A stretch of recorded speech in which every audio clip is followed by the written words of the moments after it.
math is a really big thing. When I first started in building recruitment technology back in 1997, I was working for a company called Airs, and we were teaching recruiters how to source candidates off this new thing called the internet.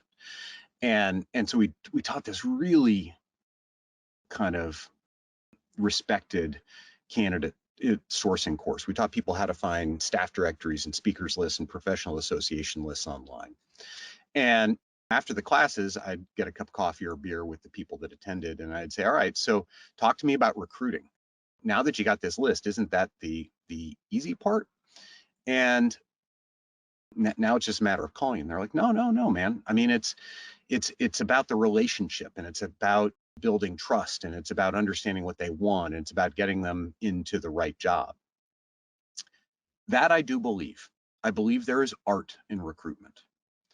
But if what you're talking about is a shift towards high volume, single profile recruiting at scale, one of the things that denotes that is you can't really make it that much about the art. It's got to be about the math.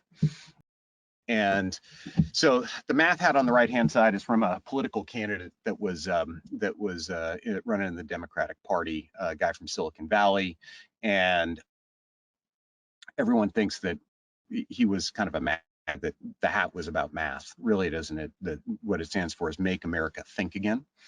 And so I've changed it to Make America's Recruiters Think Again. So I want you to think about this.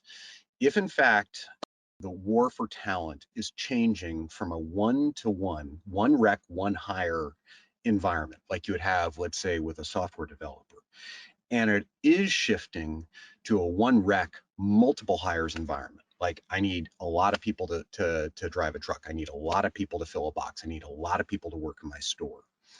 And that's not necessarily an environment where it makes a lot of economic sense to have retained or contingency search recruiters looking for a cashier. It's all about the funnel. And if you do the math, the funnel has just gotten way more expensive. So what do I mean by that? Well, in the last slide or 2 slides ago, I talked about how a click for a warehouse worker in a lot of different markets in the United States can cost anywhere from $1 to $10, just the click on the job ad.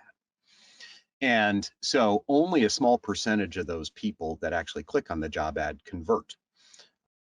The average on against all third-party applicant tracking systems is about 7%.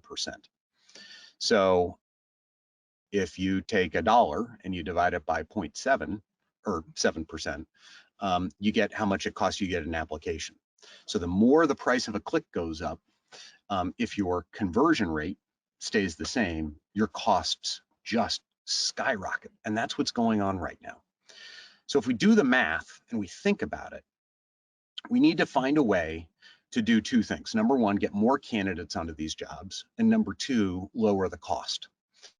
And there's really only one way to do that at scale that you can control without going and spending a ton of money and hiring a bunch of consultants and thinking about, making the table levitate. The simplest way to do this is to shorten your apply process.